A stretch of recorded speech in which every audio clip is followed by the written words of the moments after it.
vivo! Sim, estamos ao vivo para a última live do Cine Companhia. Hoje é uma live também muito especial. A gente começou a semana de lives falando de representatividade, da representatividade dos negros na cultura pop. Hoje a gente vai falar da representatividade que ia mais no cinema. E o Alex já chegou também. Olha ele careca! Pois é. Não deu tempo de colocar o boné socorro. Você tá me ouvindo? Eu estou, e você? Tá ótimo. E eu acho que deu uma Tá bom. travadinha. Tá ouvindo? Alex, acho que deu uma travadinha. Voltou? Aqui tá rolando. Aqui tá rolando. Ah, então de boa. Agradeço sua participação, ter topado participar dessa semana de lives. E eu Imagina, eu acho que que é um agradeço o tema, convite. acho que é um tema muito importante que a gente está em junho, né? Que é o mês do orgulho gay, e agora, né, o orgulho do LGBTQIA+. Então, acho que é Uhum. importante a gente falar sobre isso. Eu sei que você também manja do assunto, por todo o seu vasto conhecimento de cinema, e acho que vai ser um papo bem legal. Antes, se apresenta para o pessoal. Quem é Bom, antes de você? mais... sim, sim. Antes de mais nada, eu agradeço o convite por essa live. A gente estava falando recentemente, e aí você teve essa iniciativa. E bom, eu sou Alex Gonçalves, eu tenho 30 anos, eu moro em Santo André, que é em São Paulo, e há aproximadamente, deixa eu ver, já são 13 anos já que eu tenho o Cine Resenhas, 13 anos e alguns meses. Ele começou como um blog, depois ele foi se tornando uma coisa mais séria, foi se tornando uma coisa além do hobby, né? E Uhum. aí ele, enfim, se converteu aí em um site onde eu estava publicando análises, aí fazendo essa cobertura dentro de cinema, não somente dos lançamentos, mas de festivais, a coisa foi caminhando para o que agora é um canal no YouTube, onde eu publico principalmente entrevistas que eu faço com Uhum. realizadores e atores e atrizes sobre os seus filmes, né, foram lançados recentemente, mas eu também publico algumas análises críticas por lá. Esse é o Legal. resumo do meu currículo. E assim, o seu foco, pelo que eu sei e também acompanho, é muito mais o cinema independente, né? Sim, porque quando eu fui na juventude, enfim, desenvolvendo a minha bagagem aí como cinéfilo, eu fui me interessando mais pela produção independente. Que, enfim, sempre Uhum. assisti de tudo, sempre busquei por todas as cinematografias possíveis, e foi dentro do cinema independente, do cinema alternativo, que eu fui encontrando Uhum. mais uma identificação como espectador e também um interesse pela escrita. E o tempo que me resta, né, para fazer essa cobertura em cinema, eu acabo produzindo conteúdo que é muito mais dedicado, especialmente à produção independente brasileira. Na verdade, Uhum. aqui no Brasil quase tudo é independente, né? Existem Sim, aqueles filmes que estão por trás de grandes produtoras, né? Mas a produção aqui é independente porque não temos necessariamente uma indústria, né? exato. Bom, e como eu falei no começo da live, a gente vai falar sobre a representatividade LGBT no cinema e também em algumas séries. Eu queria começar abordando a questão de que, ainda hoje, Hum, a maioria dessas produções tem um vasto catálogo com personagens gays ou lésbicas uhum. e não se chega a introduzir tanto as outras letrinhas, né, desse alfabeto. Como que você enxerga isso? Olha, eu penso que a produção audiovisual, tanto em cinema quanto em TV, em literatura também, mas aí já estou Uhum. sendo da audiovisual, mas em literatura também. Eu penso que sempre existiu, assim, autores, realizadores, roteiristas que abordavam esses outros personagens que, de certa forma, a gente sentia uma certa carência de Uhum. representatividade. É que isso acaba ficando muito mais explícito quando a gente se dedica a assistir ou a prestigiar somente aquilo que tem um alcance um pouco mais amplo, né? Aqui no Uhum. cinema brasileiro, por exemplo, eu ia falar da comédia, porque a comédia, de certa forma, está em um período de decadência, no sentido de que ela não atrai tanto o mesmo público do que antes, né? Aham. E você tem um Paulo Gustavo, que está aí, digamos, é o novo rei, não somente da comédia brasileira, como também do cinema, né? O último Minha Mãe é uma Peça 3 conseguiu aí, acho que mais de 10 milhões de espectadores, né? Mas não é um Uou. personagem necessariamente que você... muitos têm como um exemplo de boa representatividade. Eu sei que no último filme, principalmente, aborda muito essa questão das relações homoafetivas, porque a personagem tem, né, um filho que é homossexual, mas muitos, o público, né, LGBTQI, de certa forma identifica mais o personagem como uma espécie de alívio cômico do que como algo a ser levado a sério. Mas Aham. eu acho que esse é o problema. Nós temos essa representatividade, mas os espectadores, os leitores vão ter que correr atrás dessas produções. E aí a gente pode falar como encontrá-las ao longo dessa conversa. Sim, até mesmo porque se a gente analisar, sei lá, fazer uma linha temporal de personagens gays no cinema, você tem desde produções alemã, preto e branco e muda, que me fugiu o nome, mas tem um filme mudo, Uhum, IPB, que tem um personagem gay, até os dias de hoje, que a gente já uhum. tem um catálogo muito mais amplo, né? Nossa, demais. Tanto que eu falei para você para você me antecipar um pouco os tópicos de discussão aqui, só para eu dar uma refrescada em relação ao que eu assisti talvez nos 2 últimos anos. E eu parei de tomar nota, Aham. principalmente em relação à produção brasileira, porque tem muita coisa que tem esses personagens Uhum. inseridos. Muita coisa mesmo. A gente no cinema brasileiro, inclusive, tem muita coisa. Eu acho que talvez tá até aqui atrás o cartaz, que é um dos filmes que eu mais gosto, que é o Hoje Eu Quero Voltar Sozinho. Acredito Uhum. que dentro do cinema independente, com esta temática, foi talvez um dos maiores sucessos que a gente teve recentemente. Foi, eu acho que na época que ele foi lançado, acho que mais de 20 mil espectadores foram. 20 mil, não, desculpa, 200 mil espectadores foram assistir. O curta-metragem já era um sucesso, né? Até porque foi por conta Uhum. desse sucesso que foi possível fazer essa versão longa-metragem. Eu lembro que ele até também foi selecionado para representar, né, o Brasil no Oscar.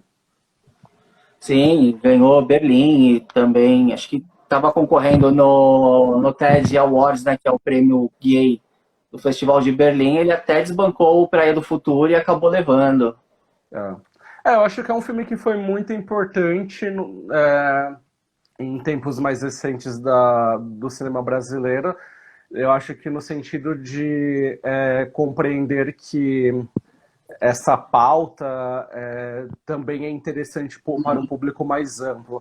Eu não lembro se Hoje Eu Quero Voltar Sozinho foi um filme que foi exibido além ali do circuito alternativo em São Paulo. Mas o Praia do Futuro, que é um lançamento também, né, que foi um lançamento paralelo, eu lembro que até Cinemark ele foi exibido. Claro que muito por Sim. conta ali da força do Wagner Moura no cartaz, mas já é alguma coisa. Né? Uhum. O Jurandir perguntou aqui, mas tem uma representatividade positiva no cinema brasileiro? Olha, eu acho que no cinema brasileiro eu tenho visto registros muito mais interessantes do que, Uhum. por exemplo, na produção americana.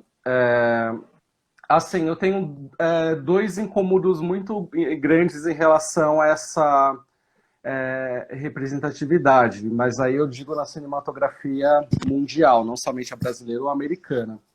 Eu acho que a Aham. primeira é uma cicatriz que se carrega desde os anos 80/90, que é uma certa fetiche, um certo fetiche como as relações homoafetivas são representadas, né, no cinema. Uhum. E eu vejo poucos filmes assim que existe variação, sabe, em relação a padrão de corpos, a padrão de idades, enfim, Uhum. enfim, de homens, né, digamos assim. Isso foi algo que sempre me incomodou muito e que, de certa forma, eu acho que colabora muito para essa, digamos, quase heteronormatividade, sabe, em relação ao Aham, imaginário gay.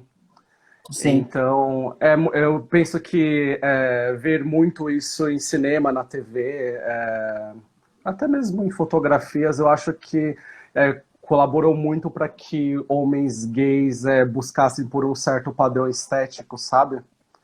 Isso foi algo que sempre me incomodou muito no cinema.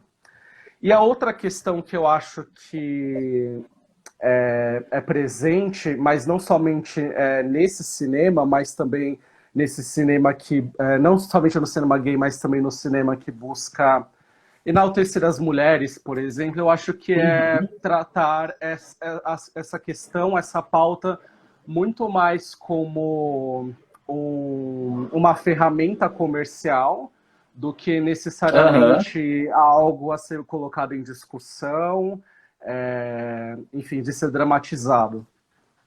Eu acho que o cinema, atualmente mais o cinema dito feminista do que o gay sofre muito mais desse problema de tratar a questão como mero objeto comercial.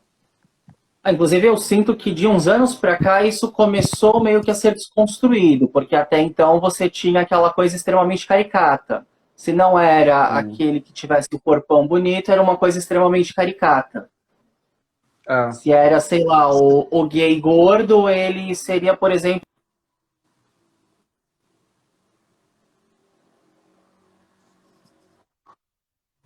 rosa e que é feito para você dar risada muito mais do que gerar uma reflexão com relação aos preconceitos do dia a dia que a comunidade sofre. é. Eu tenho até um filme que eu fiquei muito surpreso que assisti recentemente, infelizmente eu não tomei nota dele aqui. Eu posso pesquisar durante a conversa depois do celular, Tá. mas tem até a Molly Shannon, que é aquela comediante que por esse filme ela ganhou o Independent Spirit Award de melhor atriz coadjuvante, que ela vive uma mãe que está morrendo por conta de um câncer, e ela tem um filho gay, que ele é um sujeito, digamos, com sobrepeso, e eu fiquei surpreso, porque foi a primeira vez assim, que eu vi um gay que é protagonista, que tem uma mãe nessa condição e que Aham. corresponde essa anatomia, digamos assim, e ele se relaciona com um sujeito que é o dito padrãozinho, né? Eu vou buscar Entendi. o título para o pessoal ficar sabendo de qual filme eu estou falando. Eu fiquei surpreso, e olha que eu assisti muitos filmes, mas raramente vendo registros românticos em que, de certa forma, esse padrão de corpos é desconstruído, digamos assim.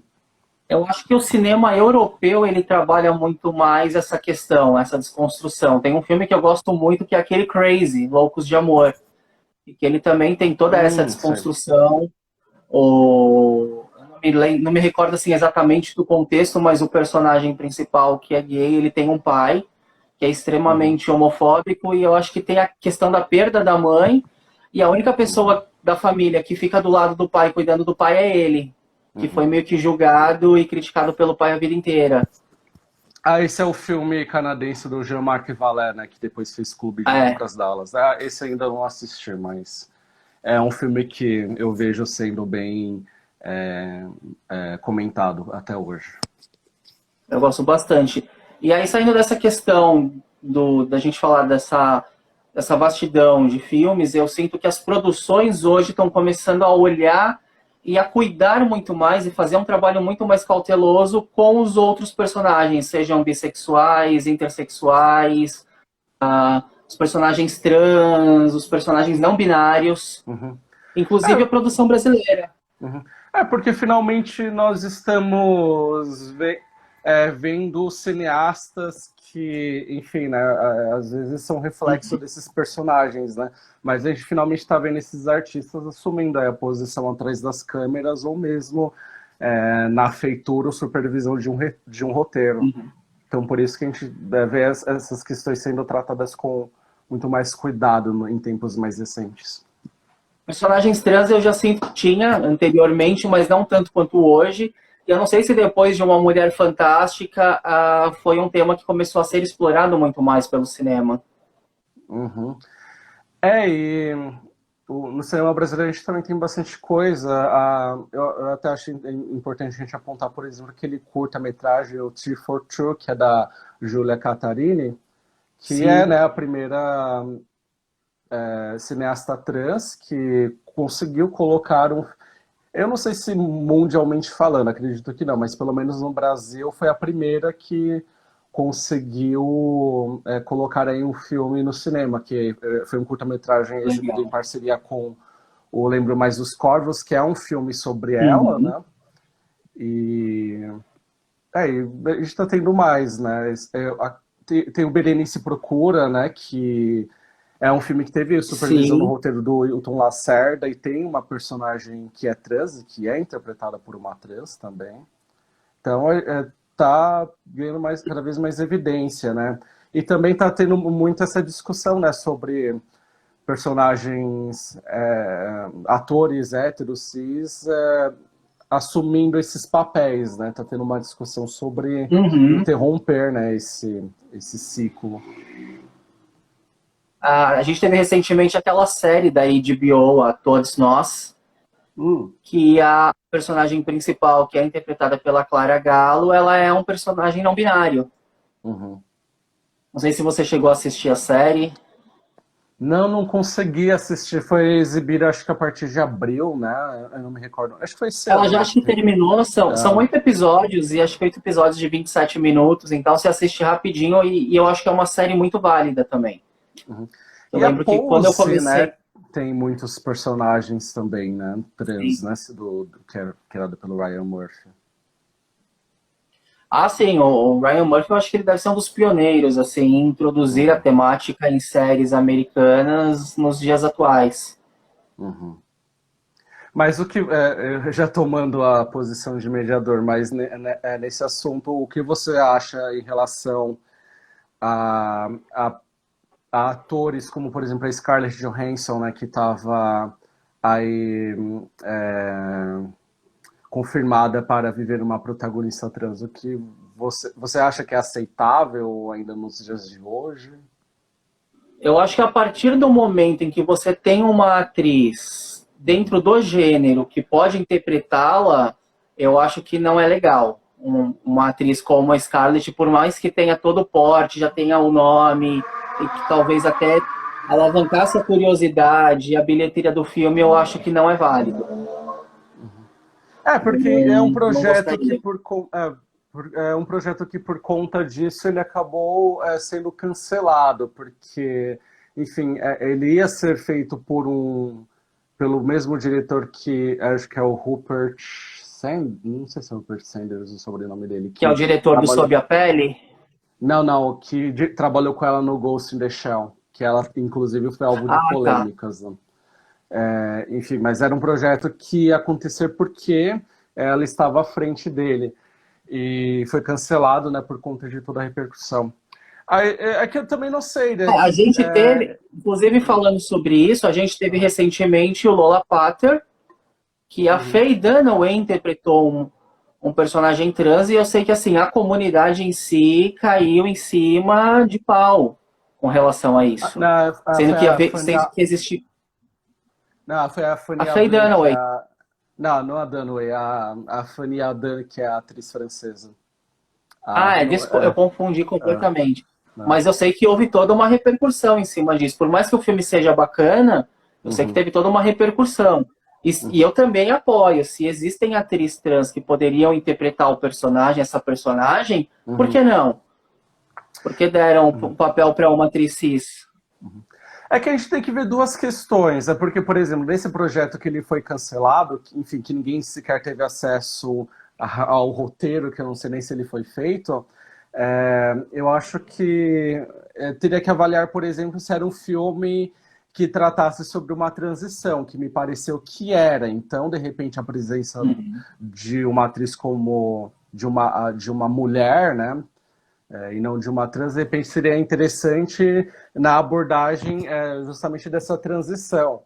E tem aquela outra questão também que eu acho que qualquer ator deveria ter a liberdade de, enfim, né, incorporar outros gêneros, mas acho que esse é o problema. Eu não vejo um problema em fazer um filme com a Scarlett Johansson interpretando uma trans, ou a Fanny Ardant, em um filme francês, mas o problema é esse, né? Você não dá espaço também para atores e atrizes Exato. trans, né? Então eu acho que deveria existir aí uma certa compensação, né? Esses registros, eles podem acontecer, mas contanto que também você dê espaço também para atores e Mas atrizes aí é trans. interessante a gente até pensar no passado. Hoje tem toda essa questão, mas na época que a Felicity Huffman fez Transamérica, ela foi extremamente exaltada, elogiada, indicada ao Oscar, e pouco se falou sobre isso, porque na época ainda era praticamente um assunto inexistente. Se não fosse ali dentro da própria comunidade, fora delas não se falavam sobre. Eu acho que também existe um movimento muito equivocado, sabe, de até mesmo desconsiderar esses registros, porque tanto Transamérica quanto Meninos Não Choram foram dois filmes assim importantíssimos para mim, Sim, sim. até para compreender, né, a realidade, né, dessas figuras ficcionais, mas no caso não do Meninos Não Choram, mas às vezes dessas figuras ficcionais que refletem pessoas reais. Né?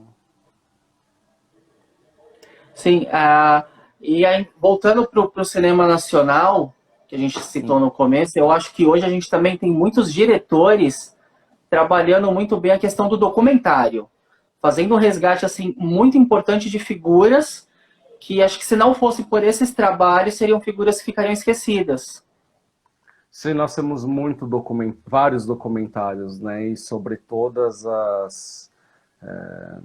os personagens que compõem, né, a comunidade. Né? Se a gente for citar, tem muita coisa. A gente tem, por exemplo, o Luffy Staffen, que fez o São Paulo em Hi-Fi. É um documentário que eu gosto muito. Eu acho que ele faz um resgate assim, extremamente importante para a cena gay em São Paulo, da década de 60, 70, 80, e também para a cidade. A gente tem o Lampião da Esquina. Não, pode falar, eu te cortei.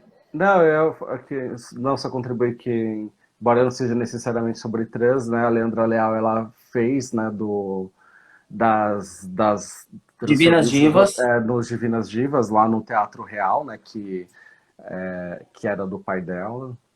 Aí você ia falar do Lampião na Esquina, né, que é sobre o jornal. O primeiro jornal gay. Também gosto bastante desse documentário. Deixa eu ver se eu tomei nota de algum aqui.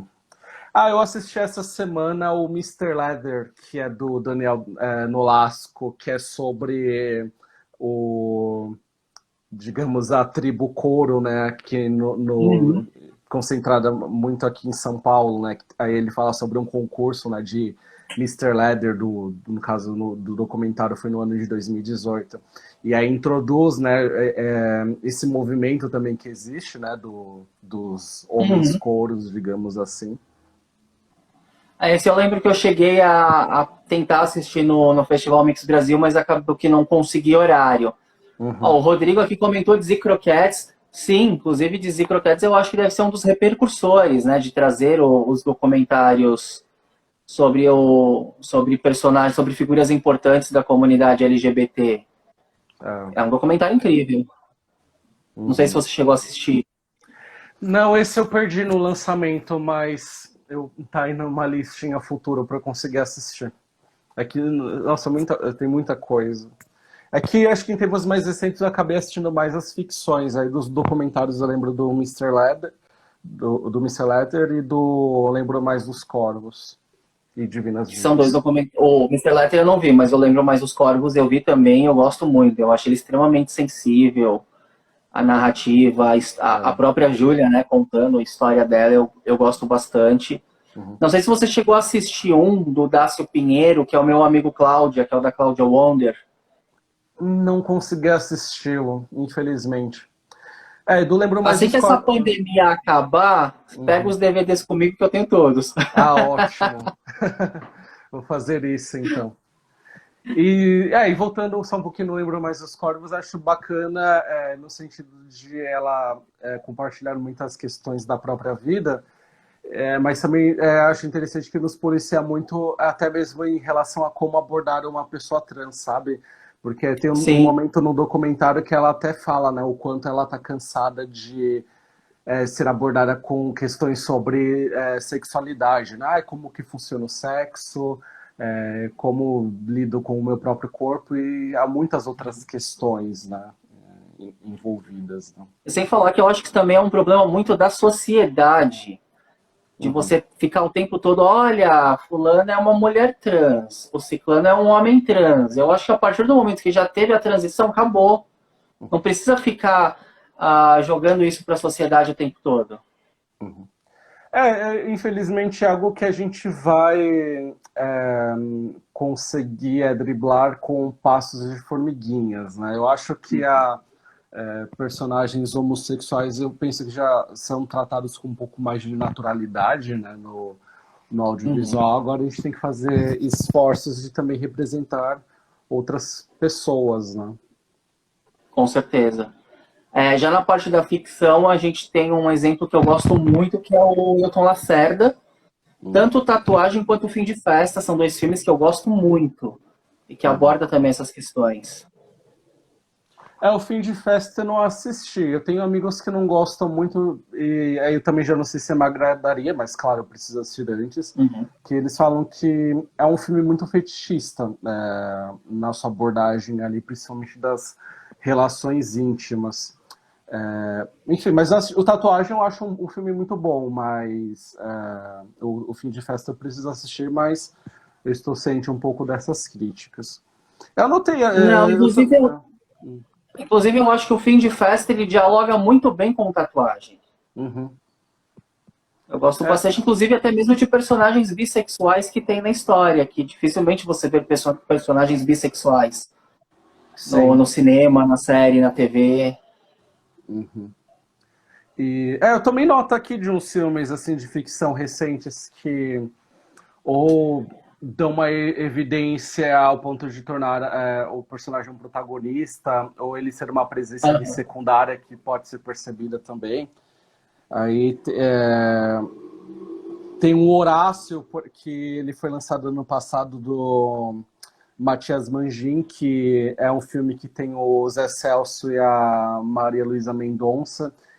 E acho interessante, não acho um filme necessariamente muito bom, mas acho interessante a maneira como ele enxerga personagens masculinos com certa fragilidade. Tem inclusive, que um personagem secundário que ele está em um relacionamento com uma trans. Aí tem aqueles que, né, que trazem a questão do debate gay, talvez de maneira mais secundária, que foi o Segredo de Davi, que é um suspense. Sim. Eu também noto também do Greta com Marco Nanini. E eu acho que é um filme extremamente injustiçado. Eu gosto muito do Greta e estreou, sei lá, em 2 salas por 2 semanas e depois nunca mais se falou sobre o filme. Pois e ele estava com uma trajetória interessante por festivais, embora eu lembre que ele teve problemas ano passado com relação a editais, né, para conseguir, enfim, ter um patrocínio para ser exibido nesses festivais internacionais. Meu Irmão, que é um filme brasileiro muito interessante que eu vi antes da pandemia, que tem ali um personagem que é central também, que está lidando aí com essas Uhum. questões da própria sexualidade dentro do ambiente da periferia. Legal. E o Sócrates, do Alexandre Morato também, Excelente. uhum, que até foi o Independent Spirit Awards, né, com várias indicações, né, que é Uhum. o Oscar independente, digamos assim. E acho que dois nomes muito importantes também é o da Glenda Nicásio e do Ari Rosa, que eles fizeram o Café com Canela e depois o Ilha, e são dois filmes que trazem, né, personagens homossexuais. O Café com Canela eu vi. Qual que é o outro que eu não entendi? Ilha. Ilha, Eu não vi. ele foi exibido, eu assisti na Mostra em 2018, ele ainda não ganhou lançamento comercial.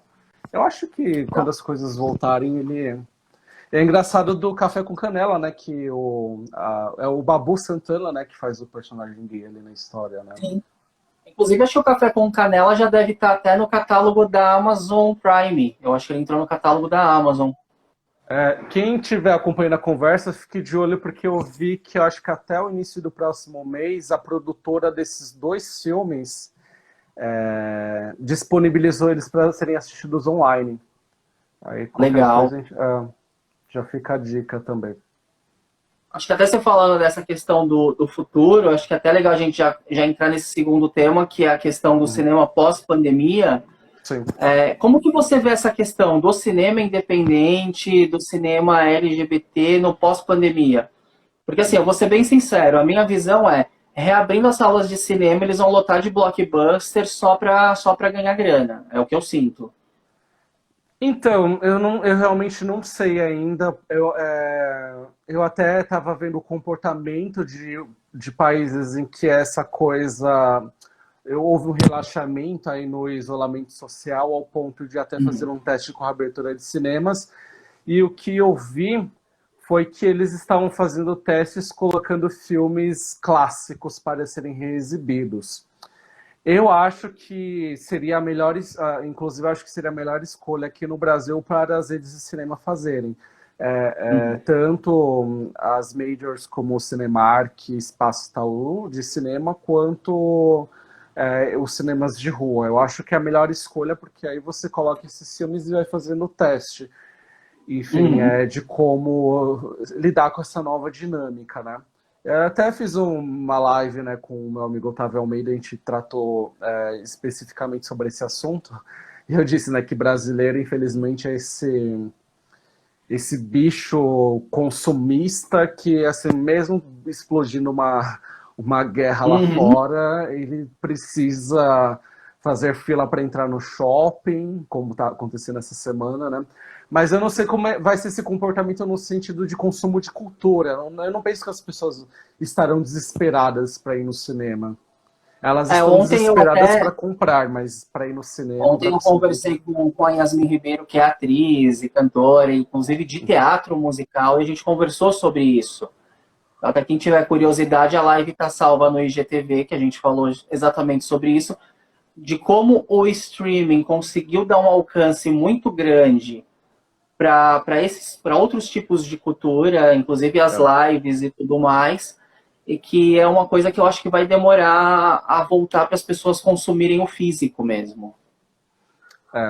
Eu realmente, embora eu ame cinema, eu preciso ir com certa frequência, embora eu tenha uma TV enorme aqui em casa, e agora todas essas opções de streaming, eu admito que eu não vou me sentir seguro para ir imediatamente no cinema. Eu, inclusive, não estou cogitando ir ao cinema esse ano se a reabertura acontecer, o que provavelmente se dará, né? Mas eu vou dar um tempo, vou testemunhar aí a distância para ver como os procedimentos, os novos procedimentos, né, de convivência entre as salas de cinema estão se dando, para depois frequentar com uma maior segurança. Eu também compartilho dessa mesma linha. Eu acho que se abrir, no mínimo 3 meses para eu voltar, no mínimo. E sobre essa outra questão de produções independentes, eu acho que elas também devem ser incluídas nesse pacote de fazer um teste de audiência e de comportamento. Eu acharia muito burro, por exemplo, se decretasse a reabertura do cinema, sei lá, no início de agosto, e já na segunda semana a Warner lançasse Mulher Maravilha, 1984. A gente não tem esse problema, porque eu vi que eles já adiaram para outubro. Mas é só citando exemplo de qualquer de blockbuster, né? Porque eu sei que... Eu acho que o maior problema agora é o Mulan, que a Disney quer, porque quer que final de julho o filme vai entrar no cinema, o que eu acho uma loucura. Mas tudo bem, é Disney. Era Mulan. Então, e eu acho que o Mulan vai ficar um tempo ainda engavetado, porque teve um teste de reabertura de algumas salas lá na China, né? E ninguém foi ver, ninguém foi aos cinemas. E lá parece que, até onde teve notícia, estava tendo ali uma presença, uma vinda de uma segunda onda de infecções da Covid-19. Uhum. Então, eu acho que vai levar um tempo ainda para chegar aos cinemas. Eu acho que até a abertura do cinema vai levar um tempo. Acho que por mais que já teve esse teste na China, não foi ninguém. A gente está com essa questão aqui em São Paulo de reabrir algumas coisas. Uhum. E em São Paulo foi pior ainda, porque tentou reabrir e lotou, aglomeração. Então a gente sabe que o vírus vai circular com uma velocidade muito maior. Tanto por conta da reabertura, quanto também das manifestações, que eu entendo, né, são Uhum. por razões muito importantes, mas também não podemos ignorar que elas motivam a circulação, né, do vírus. Então, entre a transição de junho e de julho, a gente vai avaliar, né, quais serão as Sim. consequências, né? Mas, para mim, o pior problema mesmo é a reabertura do comércio, dos shoppings. As pessoas desesperadas para fazer compras pro Dia dos Ontem Namorados. até conversei com a Yasmin na quinta-feira, não sei se chegou a ver uma reportagem. Vou Hum, até citar de novo porque eu achei assim o cúmulo do absurdo. Um cara na fila para entrar em um shopping e hum. ele falou que quando estava todo mundo parado, ele teve que trabalhar, ele juntou dinheiro e ele queria gastar. Ai, meu Deus. A pessoa não Ainda bem pensa a que não. longo prazo, porque aí Exatamente. fazendo isso dá um ruim muito maior, fecha tudo de novo e tipo, vai ficar 2 meses com tudo fechado e não vai abrir absolutamente nada. O cara gastou dinheiro, foi demitido do emprego e aí? Uhum. Inclusive essa questão da demissão e também do auxílio emergencial, que é uma mixaria, né? Eu acho que colabora, inclusive, para Eu essa acho que é pior demora do. ainda, que por mais que seja uma mixaria que seja pouco, ainda assim não é direcionado para quem de fato precisa. Eu sinto que teve muito esse problema. É. Eu digo nesse sentido também, porque é mais uma justificativa para me fazer acreditar que as pessoas não estarão desesperadas para ir nos cinemas, né? Aquelas mais bem abastadas talvez vão aí, né, em Cinépolis da vida quando reabrir, mas a classe C, que representa aí uma grande fatia aí de público em cinema, elas não estarão desesperadas para voltar, né, a ver no filme na tela grande, até porque elas não devem ter dinheiro para isso. E aí eu tenho medo também de que, por conta dessa paralisação, isso acabe impactando ainda mais no encarecimento dos ingressos, né? Porque já é Uhum. absolutamente caro, Sim. até para quem tem direito à meia entrada, mas eu acredito que quando voltar, um pouco depois, eles anunciarão aí um ajuste no custo. O ingresso no Brasil é um dos mais caros do mundo. Acho que Não, não, oh, não, você tá falou me ingresso ouvindo? no. Eu estou. Você estava falando ingresso no Brasil, aí travou. O ingresso de cinema no Brasil é um dos mais caros do mundo. Super, muito caro. Eu Você vindo chegou, com. você chegou a ver a questão dos drive-ins que vão inaugurar em São Paulo? Então, a Paula, né, a nossa amiga Paula, que é assessora de imprensa, ela estava hoje lá no Memorial da América Latina acompanhando, porque teve uma, não sei se ainda está rolando, uma exibição do Apocalipse Now, que a Pandora Uhum. pretende relançar nos cinemas e está fazendo esse teste do drive-in. Eu falei para ela contar depois para mim como que foi, né, essa dinâmica, né, que foi retomada depois de décadas. Mas eu acho que vai ser só uma. Eu acho que o drive-in será apenas uma medida provisória aí, sabe, para esse momento. Eu acho que quando tudo se normalizar, eu não acho que vai ser um costume que vai ser retomado, né? De como se ver um filme. Aí até mesmo por conta de preço, porque eu não acho que seja uma coisa barata. Eu acho que o Apocalipse Now tava R$ 75 o ingresso. E dependente de quantas pessoas estivessem no veículo, né? Mas o correto era um veículo com capacidade de 4 do motorista mais 3 passageiros. Mas ainda com essa possibilidade de divisão desse valor para essas 4 pessoas e também com a possibilidade de pagar meia, eu acho meio caro, né? Até porque drive-in era lá, décadas atrás era meio que uma coisa super barata, né? Era um costume super barato. Não, e nos Estados Unidos. inclusive esse do Memorial, ele é muito mais barato. O do Allianz, que eu tava vendo, tem ingresso que vai custar R$300. Ai, meu Deus. Não contem comigo como um pagante. E detalhe, né? R$300 para exibir também clássicos.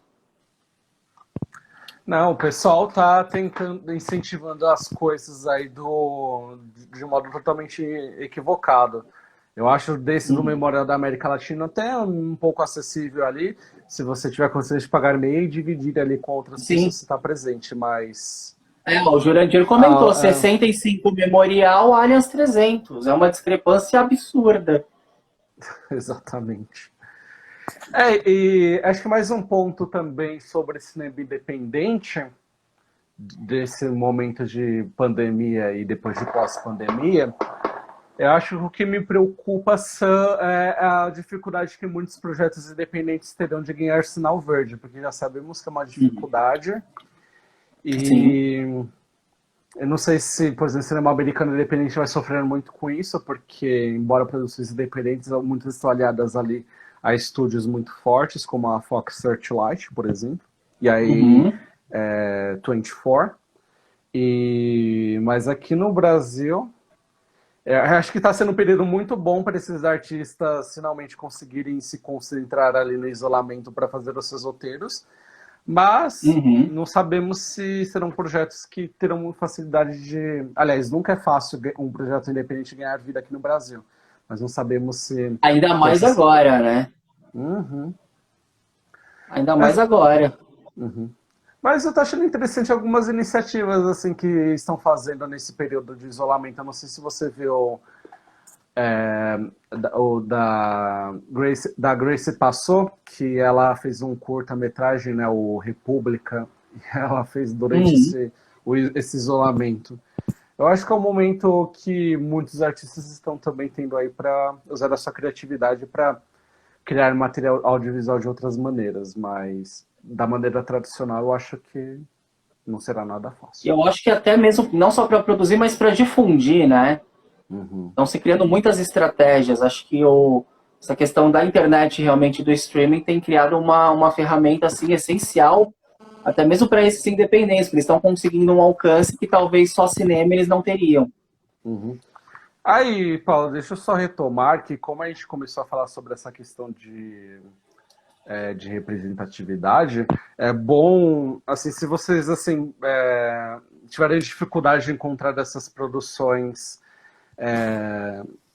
para o público, né, LGBT e todas as demais siglas, tem o Mix Brasil, ele disponibilizou essa semana uma plataforma com alguns filmes que foram exibidos na programação, que é se entrar no site do Mix Brasil, vai ter a aba Mix Brasil Play, lá eles estão disponibilizando, ainda é pouco, né, mas tem lá curtas, longas e até, acho que peças de teatro e também música.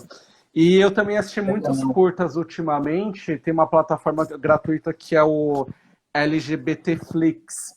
E lá tem mais... bem legal se lembrar disso. Lá tem que quase essa plataforma é muito legal. Lá tem quase 200 curtas brasileiros, vale a pena. Para quem tiver dificuldade de acesso a esses filmes. Tem alguns médias e longas, mas o acervo deles é realmente muito mais curtas, né? E tem muita coisa legal, eu vi muita coisa lá também. Tem produções, inclusive, do último ano, então fica recomendado aí. Bom, se alguém tiver alguma pergunta também para fazer, que a gente está quase chegando nos últimos instantes, a gente tem mais 5 minutinhos. Eu nem consegui ler os comentários porque a minha luz aqui acabei colocando numa posição ruim. Nem tô enxergando. Deixa eu ver aqui se teve. Eu sei que alguém comentou do seu Dumbo lá atrás. Pois é. Ganhei de uma amiga.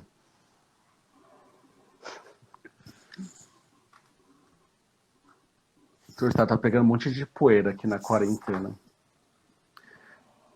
Aliás, o que a gente mais tem feito na quarentena é comer e limpar, né? Nossa, nem me fale. Nas 2 últimas semanas, nossa, eu perdi totalmente o autocontrole e agora eu tô me reeducando na alimentação, mas... E o problema dessa quarentena também é que a gente finalmente está tendo um tempo que a gente sempre pediu para, sei lá, conseguir assistir filmes com mais tranquilidade, ler, mas chega um momento que a cabeça pira e você não consegue se concentrar muito, né? Aí por isso que eu até falei da LGBT Flix, porque tem dias assim que a minha cabeça tá muito, enfim, né, prejudicada aí com todos os eventos do mundo lá fora e aí eu acabo preferindo assistir curtas-metragens. Aí no LGBT Flix teve um dia que eu vi, sei lá, uns 12, 13 curtas-metragens de uma vez só, que é até uma boa opção, né, eu consegui focar muito em séries eu consegui ver assim uma atrás da outra. Inclusive, eu vi agora recentemente New Amsterdam. Eu vi as 2 temporadas, sei lá, em 5 dias. Nossa. Séries eu ainda não consegui manter o foco, assim. Eu geralmente priorizo minisséries quando elas surgem. Tem inclusive com o Mark Ruffalo da HBO que acaba amanhã, domingo, que eu tô acompanhando agora. E eu vi também a Pequenos e Simples por Toda Parte com a Reese Witherspoon, que entrou na Amazon, acho que há 3 semanas. Legal. O Hollywood do Ryan Murphy mesmo, que a gente citou lá no começo, eu vi em 2 dias. Você chegou a ver Hollywood?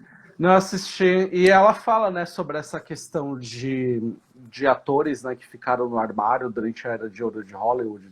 Também trata sobre isso. Na verdade, ele mistura alguns personagens reais com mais uma vastidão de personagens fictícios.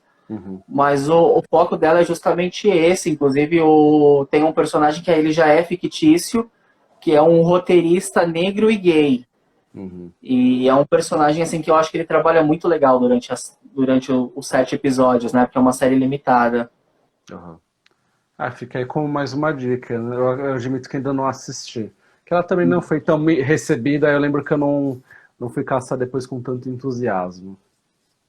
O Rodrigo comentou, queria um top 10 LGBTQIA para ver neste mês. Lá no Cinecia tem uma lista de filmes, documentários e séries que você pode conferir. No Cine Resenhas eu publiquei uma lista também há uns bons anos, mas assim, são títulos assim que eu selecionei muito para compreender esses registros que tratavam sobre questões da homossexualidade, principalmente em tempos em que era até meio que proibido tratar deles.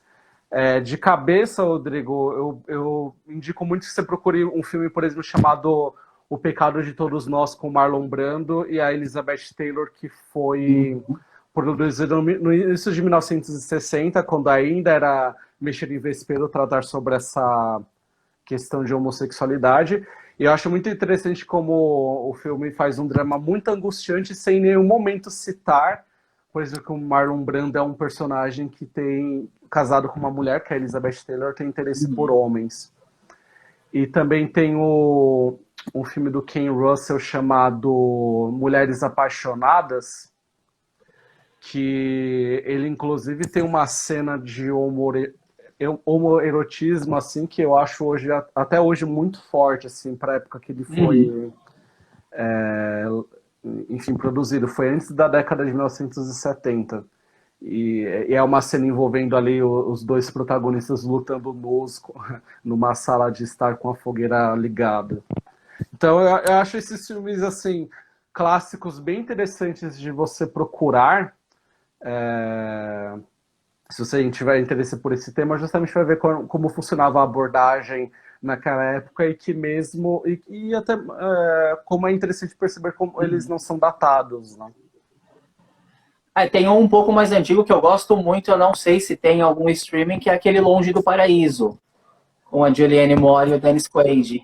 Sim, que ele é meio que um Douglas Sirk, assim, mais...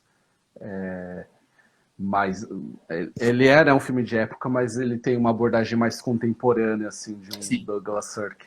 E tem um filme do William Friedkin, que é o diretor do Exorcista, que o filme quase acabou com a carreira dele, que é chamado Parceiros da Noite, que é com Puta, Al que é incrível. Pacino.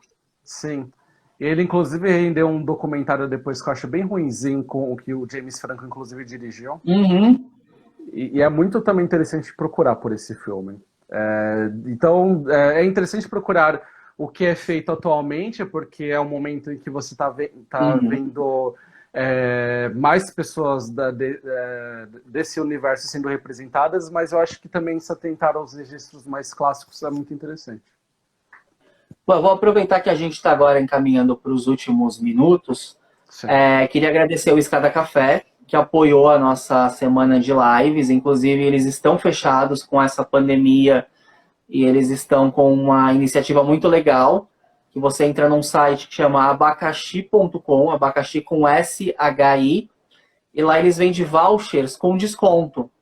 Então você compra um voucher, sei lá, de R$50 com um desconto, você vai pagar um pouco menos, e assim que o café reabrir, você pode utilizar o voucher nessa reabertura. Eu achei uma iniciativa bem legal, e a plataforma também é bem legal, vale dar uma olhada. Valeu aí. Bom, então, você também não vai escapar do bate-bola. Ixi, socorro. Que eu preparei para todos os convidados. Eu vou te dar duas opções, e dentro dessas duas opções você vai escolher uma. Ai, meu Deus. Preparado? Não tô, né? Porque você não me passa esse roteiro com antecedência para eu já ter selecionado. Mas o bate-bola eu peguei todo mundo de surpresa. Eu não gosto de surpresas imprevistas.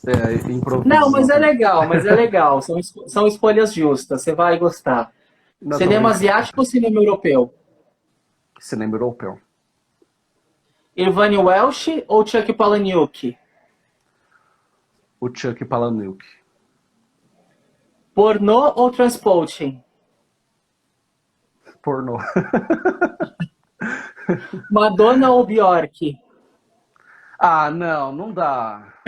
Que sacanagem. Tá, vou pular. Não, Madonna, vai. Madonna. Catherine Deneuve ou Isabelle Huppert? Isabelle Huppert.